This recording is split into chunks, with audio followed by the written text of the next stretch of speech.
অনেকে ভেবেছিলেন যে ওটা বোধহয় প্রগতির ইঞ্জিন হবে, বাংলা রকেটে বসে সামনের দিকে এগোবে, বাংলা হচ্ছে রকেটে চেপে মহাকাশের দিকে চলে যাবে বাংলা, এমন ডবল ইঞ্জিন হবে।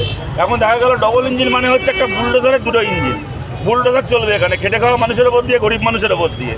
অভিষেক ব্যানার্জির চোরাই সম্পত্তি, সেই বাড়িকে ডেমোলিশ করবে বলে ওকে নোটিশ পাঠাচ্ছে, যাতে ও সেটাকে নিয়ে ভালো করে কোর্টে যেতে পারে, স্টে অর্ডার নিতে পারে, আবার একটা কোর্ট থেকে যদি ফিরিয়ে দেওয়া হয় যেন আবার হাইকোর্টে যেতে পারে, সুপ্রিম কোর্টে যেতে পারে। অভিষেক ব্যানার্জির জন্য, অভিষেক ব্যানার্জির বাড়ি ডেমোলিশ করার জন্য ওরা নোটিশ পাঠাচ্ছে, অভিষেক ব্যানার্জিকে সময় দিচ্ছে স্টে অর্ডার আনার। আর যারা রেলের হকারি করেন, রেল স্টেশনে বসে হকারি করেন, যারা একটা 1.5 কামরার খুবচি ফ্ল্যাটে থাকেন, তাদেরকে বলা নেই কোয়া নেই মাঝরাত্রিবেলা তারা যেন সন্ত্রাসবাদী, এমনভাবে তাদের ওপর চড়াও হয়ে কাউকে বাড়ি থেকে বার করে এনে বাড়িঘর ভেঙে দেওয়া হচ্ছে। যেও বাড়িতে সারাদিন হকারি করে বাড়িতে ঘুমোচ্ছেন, সে খবর পাচ্ছেন যে রেল লাইনে সে প্ল্যাটফর্ম থেকে তার জিনিসপত্র তুলে নিয়ে গিয়ে ফেলে দেওয়া হচ্ছে। সুতরাং এই যে সবাই দেখতে পাচ্ছে, এরা মানুষকে নানা রকম ধর্মের নাম করে উস্কানি দেওয়ার চেষ্টা করবে যে আমরা জিতলে মুসলমানরা খুব জব্দ হবে, হিন্দুরা খুব ভালো থাকবে। এখন আপনারা দেখতে পাচ্ছেন বাংলায় হিন্দু মুসলমান কে কত ভালো আছে। এই যখন আমরা তফসিয়ার বুলডোজার আটকালাম, তখন এটাকে নিয়ে সোশ্যাল মিডিয়ায় প্রচার শুরু হয়ে গেল যে সিপিএম মুসলমানদেরকে বাঁচানোর জন্য করছে। বলুন, হচ্ছে শিয়ালদা স্টেশনে যে হকারদের জিনিসপত্র ফেলে দেওয়া হয়েছে, বেলঘরিয়া স্টেশন থেকে শুরু করে, যে সোনারপুর স্টেশন থেকে শুরু করে, বর্ধমান থেকে শুরু করে গোটা বাংলা জুড়ে, কোচবিহারে রেলের যে কলোনি ভাঙা হয়েছে, বলুন সেগুলো কি খালি মুসলমানরা থাকতেন সেখানে? আজকে বলুন এখানে পেছনে যারা দাঁড়িয়ে আছেন, এখানে কজন হিন্দু আছেন, কজন মুসলমান আছেন? এই শিয়ালদাতে আপনারা দেখেছেন এখানকার একজন হকার বন্ধু, সে 4 তারিখ পর্যন্ত বিজেপির বিজয় মিছিলে গিয়ে ছবি পোস্ট করেছে। বিজেপি জিতেছে বলেছে, 2017 সাল থেকে বিজেপি করছে। সে শ্রমিক ভট্টাচার্যের পোস্টে গিয়ে কমেন্ট করে এসছে যে 2017 সাল থেকে বিজেপি করে আজকে এই প্রতিদান পেলাম, ক্ষমতা এসে সবার আগে আমার দোকানটাকে ভেঙে দিলেন, আমরা দেখে ছাড়বো যে আপনার দল এখান থেকে বিদায় হয়েছে। এবং আমরা যেটা অবাক হয়ে দেখছি, এক শ্রেণীর মানুষকে এরা নামিয়ে দিয়েছে সোশ্যাল মিডিয়ায় যে গরিব মানুষের ওপর বুলডোজার চলছে, গরিব মানুষের ছেলে মেয়ে রাস্তায় দাঁড়িয়ে কাঁদছে, তাদের জীবন জীবিকা শেষ হয়ে যাচ্ছে বলে কিছু মানুষের খুব আনন্দ হচ্ছে, যেটা গরিবরা খুব জব্দ হচ্ছে, তারা উচ্ছ্বাস করছে, আনন্দ করছে। আবার বলছে ওটা রেলের জমি, রেলের সম্পত্তি, সেখানে বেআইনিভাবে কেন অন্য লোক বসে থাকবে? আচ্ছা আপনাদেরকে বলছি, মোদি বলতো না ও নাকি গুজরাটে ভদোদরায় প্ল্যাটফর্মে বসে চা বিক্রি করতো? বলতো তো, মোদি চাওয়ালা ছিল, গুজরাটের ভদোদরায় রেল স্টেশনে বসে চা বিক্রি করতো। তা শিয়ালদা স্টেশনটা যদি রেলের সম্পত্তি হয়ে থাকে, যদি বর্ধমান স্টেশনটা রেলের সম্পত্তি হয়ে থাকে, যদি আজ কোচবিহার স্টেশনটা রেলের সম্পত্তি হয়ে থাকে, তো গুজরাটের ভদোদরা স্টেশনটা কি মোদির বাবা মোদির নামে লিখে দিয়ে গেছিল? ওটা মোদির বাবার সম্পত্তি ছিল, ওটা রেলের সম্পত্তি ছিল না? তাহলে মোদি ওখানে বসে চা বিক্রি করতো কেন? কী হতো তখন যদি মোদির চায়ের দোকানের ওপর দিয়ে বুলডোজার চালিয়ে দেওয়া হতো, লাথি মেরে যদি মোদির দোকানটাকে তুলে দেওয়া হতো, সেই সময় কেমন লাগতো? কেমন লাগতো তখন? দাদা, এই যে এতগুলো দোকান ভাঙা হয়েছে বুলডোজার দিয়ে, তার পাশাপাশি আমরা দেখতে পাচ্ছি কেএফসি, ওয়াও মোমো থেকে শুরু করে বড় বড় সমস্ত দোকান, এমনকি জুয়েলারি দোকানও শিয়ালদা স্টেশনে রয়েছে। আপনাদের কি মনে হয় এই দোকান ভাঙার নেপথ্যে রেলের ব্যবসার জড়িয়ে? এটা বলি, যারা খুব বড় লোক হয় না, তারা নিজের ব্যবসা দেখার জন্য ম্যানেজার রাখে, কেয়ারটেকার রাখে। আর আমাদের দেশে আদানি আম্বানি এত বড় লোক, ওরা নিজের ব্যবসা দেখাশোনা করার জন্য একজন প্রধানমন্ত্রীকে রেখেছে মাইনে দিয়ে। এটা প্রধানমন্ত্রী রেখেছে। এরা খালি তাদের সুবিধা, রেলের বাণিজ্যিক স্বার্থে নয়, এই ওয়াও মোমো থেকে শুরু করে এই যে বড় বড় কর্পোরেট দোকানগুলো হয়েছে, তারা ঠিক করে দিচ্ছে যে হকার উচ্ছেদ হবে।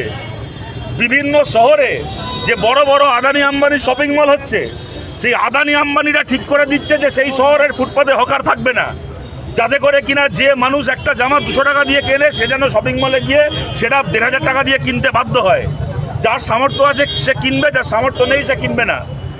আজকে যে কথাটা বারবার করে বলছি, যখন এই ঘটনাটা ঘটছিল তবে থেকে আমরা বলা শুরু করেছি, আজকে প্রশ্নটা খালি হকারের নয়, প্রশ্নটা হচ্ছে কনজিউমারের প্রশ্ন। আজকে এই স্টেশনে যে মানুষটা 5 টাকা দিয়ে প্ল্যাটফর্মে চা খেয়ে একটা ট্রেনে উঠতেন, তাকে আজকে 20 টাকা দিয়ে চা খেতে হবে। যে আজকে 10 টাকা ঝালমুড়ি খেতেন, যে মানুষটা 10 টাকা ডালপুরি খেতেন, আজকে সেই মানুষটাকে আজকে 150 টাকা দিয়ে কেএফসিতে খেতে হবে। সুতরাং আমরা আবেদন করছি সবার কাছে, প্রশ্নটা এখানে খালি হকার বন্ধুদের প্রশ্ন না, প্রশ্নটা হচ্ছে যারা কনজিউমার, যারা রেলের নিত্যযাত্রী, যারা প্লেনে চড়ে, যারা প্রাইভেট গাড়িতে চড়ে, যারা বিজনেস ক্লাসে চলাফেরা করে, যাতায়াত করে, এমনকি যারা রিজার্ভড এসি কম্পার্টমেন্টে চলাফেরা করে, ফার্স্ট ক্লাসে 2AC-তে চলাফেরা করে, এটা তাদেরও প্রশ্ন না। যারা জেনারেল ট্রেনে চড়ে, লোকাল ট্রেনে চলে, এক্সপ্রেস দূরপাল্লার ট্রেনের যারা জেনারেল কম্পার্টমেন্টে যাতায়াত করে, আমরা সেই মানুষদেরকে বলছি আপনারাও এগিয়ে আসুন। এই লড়াই যেন শুধুমাত্র হকারদের লড়াই হয়ে থেকে না যায়, এই লড়াই যেন যাত্রীদের লড়াই হয়, সাধারণ যাত্রীদের লড়াই হয়। আজকে আমার কাছে প্রশ্ন, আমি প্ল্যাটফর্মে 5 টাকার চা খেতে পারবো নাকি আমাকে 20 টাকার চা খেতে হবে? প্রশ্নটা এখানে শুধুমাত্র কিছু মানুষের পেটে লাথি পড়ার প্রশ্ন না, আপনাকে অনেক বড় প্রশ্ন এখানে জড়িয়ে আছে। আজকে আপনাদেরকে জানাই, আপনারা অনেকে জেনে খুশি হবেন, অনেকে দুঃখও পাবেন, অনেকে খুশি হবেন। একটু আগে আদালতে মামলা হয়েছে হুগলিতে নদীপথে, ওই যে নদীর পথে যে হকারদেরকে উচ্ছেদের নোটিশ দেওয়া হয়েছিল, উচ্ছেদ করা হচ্ছিল, একটু আগে আদালতে মামলা হয়েছে, বিকাশ ভট্টাচার্য মামলা লড়েছেন, আদালত স্টে অর্ডার দিয়েছে, ওই জলপথে হকার উচ্ছেদ আর করা যাবে না। একটু আগে হাইকোর্ট 1 ঘন্টা আগে কলকাতা হাইকোর্ট রায় দিয়েছে। আটকাবো আমরা রাস্তায় দাঁড়িয়েও আটকাবো, আমরা আদালতে লড়াই করে আটকাবো। পশ্চিমবাংলাকে আমরা উত্তরপ্রদেশ হতে দেবো না। পশ্চিমবাংলায় বুলডোজারের রাজত্ব চলবে না। পশ্চিমবাংলায় তৃণমূলের লোকেরা চুরি করে গেছে, তৃণমূলের লোকেরা কোটি কোটি টাকা সম্পত্তি বানিয়েছে, তার শাস্তি সাধারণ খেটে খাওয়া মানুষকে দেওয়া যাবে না। যদি বুলডোজার চালানো হয়, অভিষেক ব্যানার্জির বাড়িতে বুলডোজার চালাও, আমরা দাঁড়িয়ে হাততালি দেবো, আমরা সমর্থন করব। যদি বুলডোজার চালানো হয়, যে চোর কাউন্সিলর থেকে শুরু করে এমএলএ এমপি পঞ্চায়েতের প্রধানগুলো কোটি কোটি টাকা সম্পত্তি বানিয়েছে, তাদের ওপর বুলডোজার চলুক, আমরা দাঁড়িয়ে হাততালি দেবো। কিন্তু খেটে খাওয়া মানুষ কী অপরাধ করেছে তাদের ওপর বুলডোজার চলবে? আপনাদেরকে বলছি, তপসিয়াতে ওখানে সাধারণ মানুষের বাড়িতে বুলডোজারের ভয় দেখানো হচ্ছে, ভাঙা হচ্ছে। আজকে আমার সাথে তপসিয়া চলুন, আপনাদেরকে দেখাবো তপসিয়াতে কতগুলো সরকারি জমির ওপর জাভেদ খানের ছেলে কবজা করে বসে আছে, তার ওপর কেন বুলডোজার চলছে না? সরকারি জমির ওপর জাভেদ খানের সম্পত্তি চলছে। আপনাদেরকে দেখাবো তপসিয়াতে এই জিনিস আছে, কবরস্থানের জমির ওপর জাভেদ খান হাই রাইজ তুলেছে, সেখানে বড় লোকেরা থাকে, ওয়াকফের সম্পত্তি কবরস্থানের জমি। বলুন তার ওপর কেন আজকে চলবে না বুলডোজার? কেন সেই বাড়ি ভাঙা হবে না? সেই দিকে কেউ ঘুরেও তাকাবে না, কোনো সরকার সেই দিকে ঘুরে তাকাবে না। যত রংবাজি, যত চোটপাট খালি গরিব মানুষের ওপর। এইটা পশ্চিমবাংলা আমরা চলতে দিচ্ছি না।